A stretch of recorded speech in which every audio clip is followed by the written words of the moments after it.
Welcome back to the career makeup institute. आज हम class 9 civics chapter second के questions answers discuss करेंगे। इससे पहले कि क्लास 9 का चैप्टर फर्स्ट चैप्टर सेकंड हमने कंप्लीट किया और अब चैप्टर सेकंड के क्वेश्चन आंसर्स जो हैं वो भी डिस्कस करेंगे। ये क्वेश्चन आंसर्स रहेंगे आपके एनसीईआरटी बेस्ड और इसके अलावा ये इस तरीके से जैसा हमने चैप्टर भी पढ़ा और इनको भी समझेंगे और उसके बाद इंटरनल क्वेश्चंस भी आप कर पाओगे। ठीक है, अब देखिए कहता है कि कुछ फॉल्स स्टेटमेंट दी हैं, इनमें से आपने मिस्टेक्स निकालकर सेंटेंस को इन स्टेटमेंट को आपने करेक्ट करना है। अब यह स्टेटमेंट क्या है कि leaders of the freedom movement had open minded about whether the country should be democratic और नॉट। कहता है कि जो नेशनल मूवमेंट के लीडर्स थे, अब जो नेशनल मूवमेंट के लीडर्स थे वो वहां पे वेदर वाला क्वेश्चन नहीं था कि डेमोक्रेटिक होगी या नहीं होगी। नेशनल मूवमेंट के लोग तो चाहते थे कि आफ्टर द इंडिपेंडेंस जो इंडिया होगा वो कंप्लीटली डेमोक्रेटिक होगा। क्या होगा? डेमोक्रेटिक होगा। दूसरी चीज ऐसा नहीं था। यहां आप क्या करोगे कि जो नेशनल मूवमेंट के लीडर्स थे वो चाहते थे, वो उनका कंप्लीट आपस में जब बात होती थी तो वो क्या करते थे, डिस्कस किया उन्होंने कि जो आफ्टर द इंडिपेंडेंस अंग्रेजों के सिस्टम खत्म करने के बाद इंडिया जब फ्री होगा, इंडिपेंडेंट होगा, तो जो सिस्टम होगा गवर्नमेंट का वो कंप्लीटली डेमोक्रेटिक सिस्टम होगा। दूसरा, members of the constitute assembly of India had the same views on provisions of the basic constitution. नहीं, देखिए जो मेंबर्स थे कॉन्स्टिट्यूट असेंबली के, यहां पे इन्हें कहा कि उनके सेम व्यूज थे all provisions of the constitution, not all provisions. उनके सेम व्यूज थे बट किसके accordingly? The basic principles of the constitution के अकॉर्डिंगली उनके व्यूज जो थे वो सेम थे। दूसरी चीज, अब कभी अगर उनमें जो कॉन्स्टिट्यूट असेंबली की डिस्कशंस होती थी, उनमें अगर मीटिंग्स होती थी तो उनमें अगर कोई व्यूज सेम नहीं भी होते थे तो वो कॉन्स्टिट्यूट असेंबली के मेंबर्स आपस में डिस्कस करके उसको सॉर्ट आउट कर देते थे। अगर कोई क्वेश्चन रेज होते थे तो उन सबको सॉर्ट आउट किया जाता था आफ्टर कंप्लीट डिस्कशंस। फिर country that has a constitution must be a democratic. नहीं, कि ये मैंने आपको पढ़ाया था कि जो कंट्री, जिस कंट्री के पास कॉन्स्टिट्यूशन है, देखना ये कह रहा है ना, country that has a constitution must be. देखो एक कंट्री है, अब उस कंट्री के पास एक कॉन्स्टिट्यूशन है, अब जिस कंट्री के पास कॉन्स्टिट्यूशन है ना, वो डेमोक्रेटिक हो या ना हो वो अलग बात है। हो भी सकती है, नहीं भी हो सकती, कंपलसरी नहीं कि हो गई होगी। यानी हो सकता है एक कंट्री के पास कॉन्स्टिट्यूशन था बट उसमें कहीं डिक्टेटरशिप का सिस्टम चल रहा हो, कहीं पे मोनार्की चल रही हो, लेकिन एक जो डेमोक्रेटिक कंट्री होती है, डेमोक्रेटिक सिस्टम वाली कंट्री होती है, उस कंट्री के पास कॉन्स्टिट्यूशन होता है। तो आप कह सकते हो कि ऑल द ये क्या कहते, सॉरी, जो भी कंट्री के पास कॉन्स्टिट्यूशन होता है वो डेमोक्रेटिक हो या ना हो वो नहीं हो सकता, वो हो भी सकती है, नहीं भी हो सकती, बट जो डेमोक्रेटिक कंट्रीज होती हैं उनके पास कॉन्स्टिट्यूशन जरूर होता है। समझ आया? अब तीसरा, कॉन्स्टिट्यूशन अब ये कहता है कि can not be amended because it is the supreme law of the country. Yes, the constitution, the Indian constitution is the supreme law of the country but it can be amended. ये amend हो सकता है और amend करता कौन है? Parliament. जब भी कभी जरूरत पड़े टाइम के साथ तो parliament has a power to amend the constitution. Parliament के पास पावर है कि पार्लियामेंट कॉन्स्टिट्यूशन को अमेंड कर सकती है, अमेंडमेंट्स लाई जा सकती हैं। बहुत सारे अमेंडमेंट्स हुई हैं, 100 कुछ हैं टोटल। ठीक है, अब कहता है हाँ ये समझ आ गया। इसके यहाँ पे आगे नेक्स्ट शीट पे आंसर्स भी दिए हुए हैं, अगर आपको लगे तो आप यहाँ से आंसर्स जो है उनको भी रीड आउट कर सकते हैं। वहाँ डायरेक्टली PDF टेलीग्राम से डाउनलोड कर लीजिएगा और वहां से आराम से पढ़ सकते हो। फिर अब क्या था, which of these are the most, अब यहां पे आपने बताना है कि सबसे ज्यादा जो साउथ अफ्रीका का जो कॉन्स्टिट्यूशन था उसका अंडरलाइंग फीचर जो है वो क्या था। सबसे पहला, between south Africa and it's neighbours. अब कि कौन सा अंडरलाइंग फीचर्स था। अब ये जो साउथ अफ्रीका में जो कॉन्स्टिट्यूशन बन रहा था उस टाइम की बात कर रहा है। तो अब अंडरलाइंग इंपॉर्टेंट कन्फ्लिक्ट जो था, कन्फ्लिक्ट जो था साउथ अफ्रीका में वो क्या था, not underlying features, correct please. Underlying conflict क्या था, किसके बीच में था, ये क्या था, between south Africa and it's neighbours, south Africa और उसके नेबर्स के बीच में नहीं। साउथ अफ्रीका का कॉन्स्टिट्यूशन बन रहा है तो उससे उसके नेबर्स कंट्रीज ने क्या लेना देना है, उनसे तो हो ही नहीं सकता। दूसरा, मैन एंड वुमेन, ये भी नहीं था, मैन एंड वुमेन का भी नहीं था। क्यों कि तब जो सिस्टम चल रहा था वहां पे मैन एंड वुमेन के राइट्स की उतनी ज्यादा बात नहीं हो रही थी। वहां पे जो उस पर अपार्थाइड सिस्टम वगैरह जो था उसके बेसिस पे डिस्क्रिमिनेशन भी हुआ और बाद में भी जो उसकी कॉन्सिक्वेंसेस रही वो काफ़ी बहुत ही ज़्यादा रही और बहुत टाइम तक जो है वो वहाँ पे वाइट माइनॉरिटी ने अपने अंडर, वहाँ के जो पब्लिक थी, ब्लैक मेजॉरिटी के लोग, उनको अपने अंडर कंट्रोल रखा। फिर between the white majority and the black minority, नहीं, ये तो पहला ही हमने पढ़ा, ये भी नहीं हो है। फिर between the coloured minority and the black majority, तो जो कन्फ्लिक्ट तो अंडरलाइन कन्फ्लिक्ट, अंडरलाइन इसको कहते हैं पोशीदा टाइप का, जो बाहर दुनिया को पता ना हो, वो conflict at the time of the making of the constitution of south Africa वो किसके बीच में था, कलर्ड माइनॉरिटी के बीच में और ब्लैक मेजॉरिटी के बीच में। समझ आया। नेक्स्ट, अब इसी के आंसर से, Which of these is a provision that a democratic constitution does not have? कौन सा प्रोविजन इसमें ऐसा है जो कि एक डेमोक्रेटिक कंट्रीज में या डेमोक्रेटिक कॉन्स्टिट्यूशन में नहीं होता। सबसे पहले, powers of the head of the state. Head of the state की तो पावर्स होती हैं, हेड ऑफ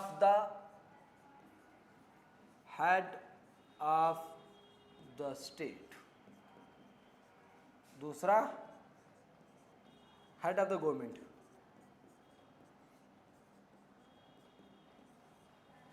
हमारे कौन है,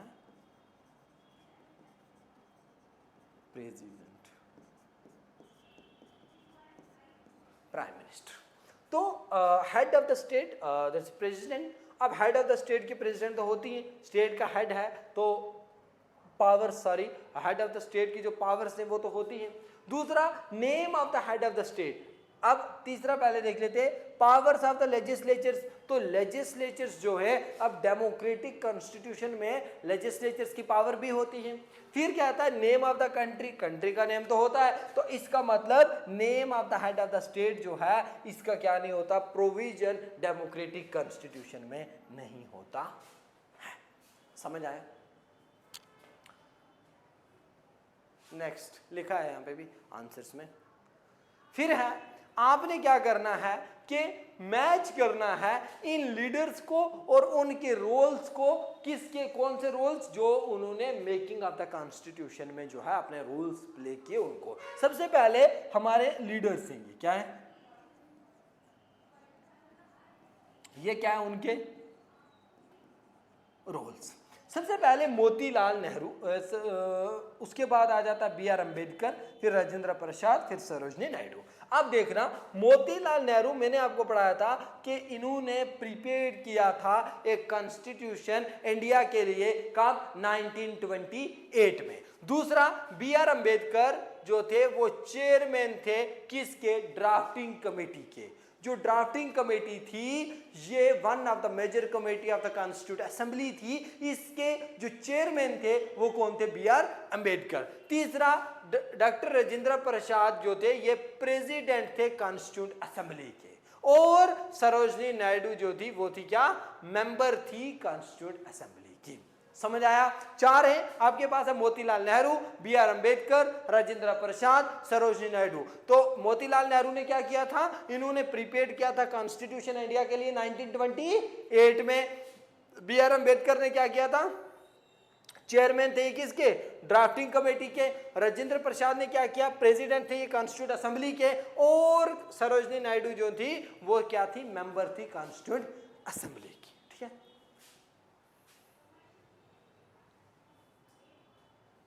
सही है ना? Next, read again the extract from the Nehru speech test with the destiny and answer the following। अब इन्होंने क्या किया था, पंडित जवाहरलाल नेहरू जो है वो अपनी स्पीच में कहते हैं कि इसका एक स्पीच देते हैं और उसमें बताते हैं कि not wholly or in full measures. इस सेंटेंस का मतलब क्या है? अब मतलब क्या है वो बताते हैं कि पंडित जवाहरलाल नेहरू ने अपनी स्पीच में कहा with destiny use the expression not wholly or in full measures. As for him, nation building was a challenging task which cannot be achieved overnight। According to Pandit Jawaharlal Nehru ji, जो नेशन बिल्डिंग का चैलेंज था ये एक बहुत बड़ा challenge था, एक बहुत बड़ा प्रोसेस था, और ये किसी एक दिन एक रात में होने वाला काम तो था नहीं। इस वजह से ये कहते हैं कि it is the gradual process. English में ग्रेजुअली कहते हैं, स्लोली, आहिस्ता आहिस्ता को। तो ये कहते हैं कि जो नेशन बिल्डिंग का प्रोसेस है ये एक ग्रेजुअल प्रोसेस है, और ये कोई एक दिन या 2 दिन में होने वाला नहीं है, इसको टाइम लगेगा, और उस टाइम लगने तक आपको मोटिवेट रहना पड़ेगा। फिर दूसरे में what place did the want to the maker. अब ये कहते हैं कि पंडित जवाहरलाल नेहरू जी कौन सी ऐसी प्लेज थी जो किसको देना चाहते थे, जो इंडियन कॉन्स्टिट्यूशन मेकर थे उनको देना चाहते थे। तो पंडित जवाहरलाल नेहरू जो है वो प्लेज देना चाहते थे इंडियन कॉन्स्टिट्यूशन के मेकर्स को, जो उस टाइम पे ड्राफ्टिंग कमेटी या बाकी कॉन्स्टिट्यूट असेंबलीज के मेंबर थे, उनको कि क्या करें कि आपने सर्विस ऑफ द नेशन देनी है, नेशन के लिए डेडिकेशन के साथ सर्विस ऑफ द नेशन जो है वो देनी पड़ेगी, और नेशन के जो लोग हैं उनके लिए काम जो है ये आप कर रहे हो, ये अपकमिंग जनरेशन्स के लिए है, इसमें डेडिकेशन के लिए काम करना है, और ये इससे बढ़कर ह्यूमैनिटी के लिए काम है। यानी जो नेशनल मूवमेंट है वो या कॉन्स्टिट्यूट असेंबली का जो प्रोसेस, वो ये सारी की सारी चीजें under the banner of national movement आप डेडिकेशन के साथ service of the nation and जो लोग हैं नेशन के उनके लिए आप कर रहे हो, और ये क्या है, ये ह्यूमैनिटी के लिए है, अपकमिंग जनरेशन्स के लिए है। फिर ये कहते हैं कि पंडित जवाहरलाल नेहरू ने जो है ambition of the greatest man जो है ये किसको रेफर करके ये जो लाइन है ये कही थी, तो ये डायरेक्टली उन्होंने महात्मा गांधी जी को रेफर करके ये लाइन जो है वो कही थी।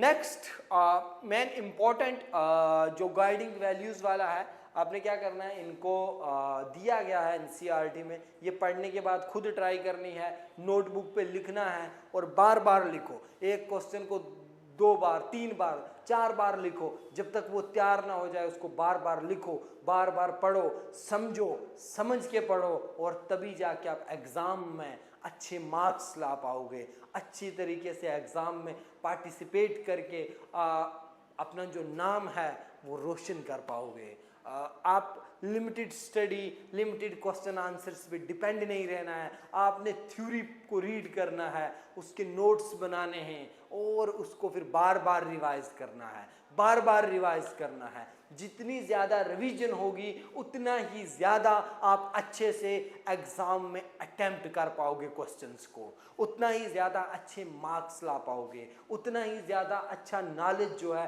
वो गेन कर पाओगे। इसके लिए रिवीजन करना एक चीज़, दूसरा जो प्रैक्टिकली उनकी प्रैक्टिस बहुत ज़्यादा करनी है आपने, और फिर समझना है क्वेश्चंस को, और बार बार लिखना है, बार बार लिखना है, जब तक तैयार ना हो जाए तब तक लिखना है। और तभी जाके जो स्टूडेंट्स होते हैं, बहुत कम स्टूडेंट्स होते हैं जो टॉप लेवल तक पहुंचते हैं, जो टॉप के स्टूडेंट्स, एफिशिएंट स्टूडेंट्स बनते हैं। वो कैसे बनते हैं? वो ये रिवीजन करते हैं, वो क्वेश्चंस को समझते हैं। वो रट्टे वाला ज़माना चला गया। अब रट्टाफिकेशन वैसे नहीं होता सिस्टम। अब आपको समझना है चीज़ों को, और अब प्रैक्टिकली नेचर स्टडी होनी चाहिए। फॉर एग्जाम्पल, आप डेफिनेशन पढ़ रहे हो तो आप सिर्फ बुकिश नॉलेज नहीं होना चाहिए। आप इस डेफिनेशन को, आप इस काबिल होने चाहिए कि ये जो जहाँ पढ़ रहे हो इसको सोसाइटी में देखो कि क्या इम्प्लीमेंट सारी चीज़ें हो रही हैं, कैसे सिस्टम चल रहा है, क्या हम पढ़ रहे हैं, और जो हम पढ़ रहे हैं क्या हमारी डेली लाइफ में वो हमारे किस काम आ रहा है। ये सारी चीज़ें आपको देखनी पड़ेंगी। बहरहाल आगे चलते हैं। कहता है सम गाइडिंग वैल्यूज यहाँ पे कॉन्स्टिट्यूशन की हैं। आपने क्या करना है? आपने इनके जो क्या कहते हैं, मैच करना है इनको। सबसे पहले आपके पास है सॉवरन, फिर रिपब्लिक, फिर फ्रेटर्निटी, फिर सेकुलर। अब क्या होता है सॉवरन? यहां पे आपने पढ़ना है, यहां पे 4 ऑप्शंस में क्या है? The government will not favour any religion. Sovereign का ये तो नहीं होता, ये तो अलग है, नीचे पढ़ेंगे। The people have the supreme right to make decisions. Yes, our answer is here. क्या? कि लोगों के पास राइट है डिसीजंस लेने का, यानी कोई भी एक्सटर्नल प्रेशर जो है वो किसी पे भी कंट्री के लोगों पे नहीं होता। वो अपनी मर्जी से अपने डिसीजंस ले सकते हैं। दूसरा रिपब्लिक, तो आप रिपब्लिक को यहां से नीचे देखो। Head of the state is an elected person. Yes, जो हेड ऑफ द स्टेट है वो एक इलेक्टेड पर्सन जो है वो होते हैं। थर्ड, अब हेड ऑफ द स्टेट, जैसे मैंने आपको बताया था ना, हमारा हेड ऑफ द स्टेट कौन है? प्रेसिडेंट। अब प्रेसिडेंट क्या है? इलेक्टेड है। तो अब प्रेसिडेंट जो है वो इलेक्टेड है ना, तो इसका मतलब head of the state elected हुआ हमारा। फिर फ्रेटर्निटी, तो फ्रेटर्निटी का मतलब क्या आ गया? कि peoples should live like brothers and sisters. लोगों को आपस में ब्रदरहुड रखना और अपने भाइयों और बहनों का की तरह जो है वो पूरी सोसाइटी में रहना। ये हो गया फ्रेटर्निटी का। अब आपके पास आता है सेकुलर, तो सेकुलर का मतलब है government will not favour any particular religion. जो गवर्नमेंट होती है किसी भी सेकुलर स्टेट की, वो किसी यानी सेकुलर कंट्री की, वो किसी एक पार्टिकुलर रिलीजन को फेवर नहीं कर सकती, प्रमोट नहीं कर सकती। Got it?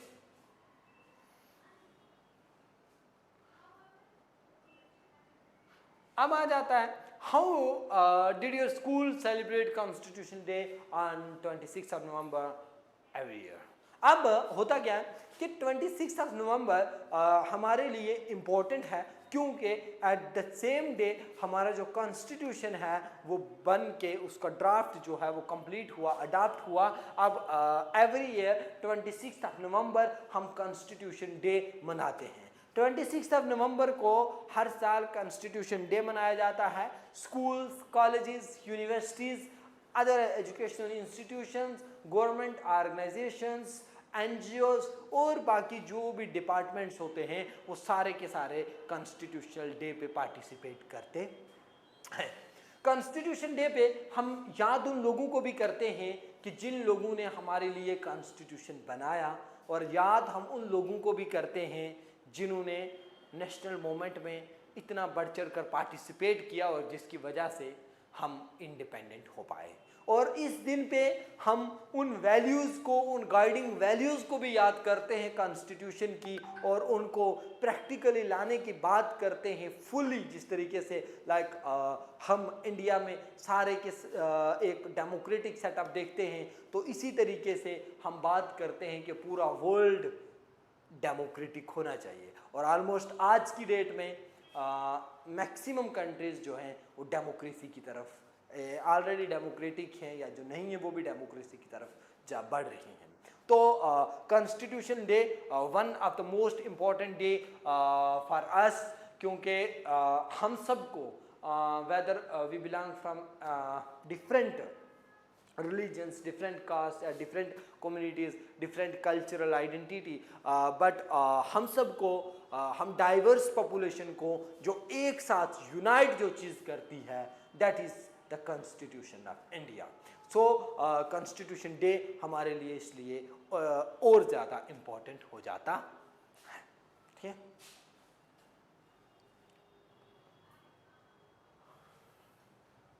अब इसी पे ये जो क्वेश्चंस मैंने पढ़ाए आपको, ये सारे आपने रिवाइज करने हैं, एनसीईआरटी बेस्ड आपने अच्छे से तैयार करना है इनको।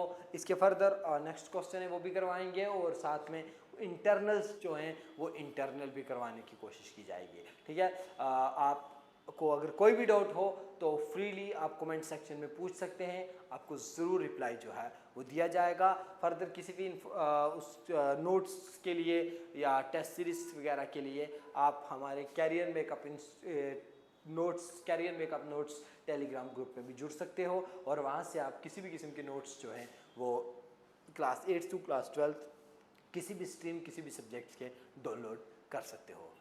शुक्रिया।